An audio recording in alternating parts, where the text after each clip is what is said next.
श्रीमद् भगवद गीता अध्याय 5 भाग 2 कर्म तथा संन्यास योग। जो पुरुष प्रिय को प्राप्त होकर हर्षित ना हो और अप्रिय को प्राप्त होकर उद्विग्न ना हो, वह स्थिर बुद्धि संशय रहित ब्रह्मवेत्ता पुरुष सच्चिदानंद घन पर ब्रह्म परमात्मा में एक ही भाव से नित्य स्थित है।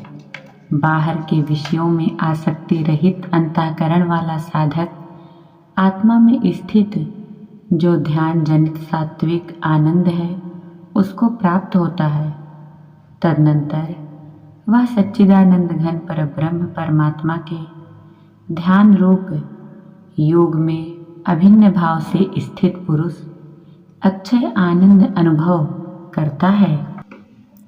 जो ये इंद्रिय तथा विषयों के संयोग से उत्पन्न होने वाले सब भोग हैं, वे यद्यपि विषयी पुरुषों को सुख रूप से भासते हैं तो भी दुख के ही कारण हैं और आदि अंत वाले अर्थात अनित्य हैं। इसलिए हे अर्जुन, बुद्धिमान विवेकी पुरुष उनमें नहीं रमता।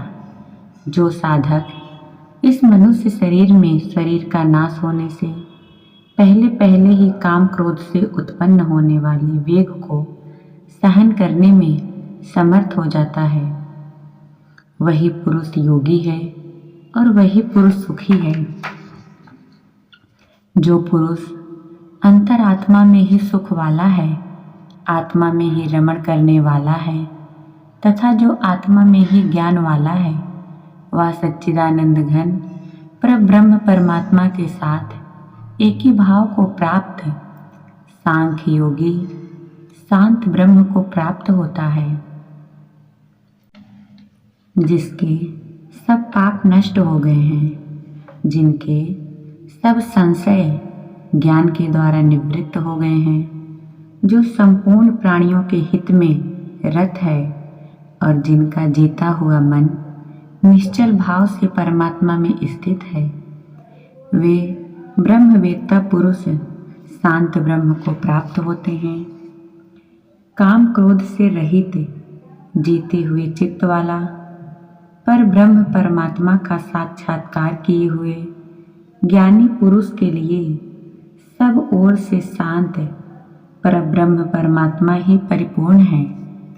बाहर के विषय भोगों को न चिंतन करता हुआ बाहर ही निकाल कर और नेत्रों की दृष्टि को भ्रिकुटी के बीच में स्थित करके तथा नासिका में विचरने वाले प्राण और आपान वायु को सम करके जिसकी इंद्रियां, मन और बुद्धि जीती हुई हैं, ऐसा जो मोक्ष पारायण मुनि इच्छा, भय और क्रोध से रहित हो गया है, वह सदा ही मुक्त है। मेरा भक्त मुझको सब यज्ञ और तपों का भोगने वाला, संपूर्ण लोकों के ईश्वरों का भी ईश्वर तथा संपूर्ण भूत प्राणियों का सुहृदय अर्थात स्वार्थ रहित, दयालु और प्रेमी, ऐसा तत्व से जानकर शांति को प्राप्त होता है।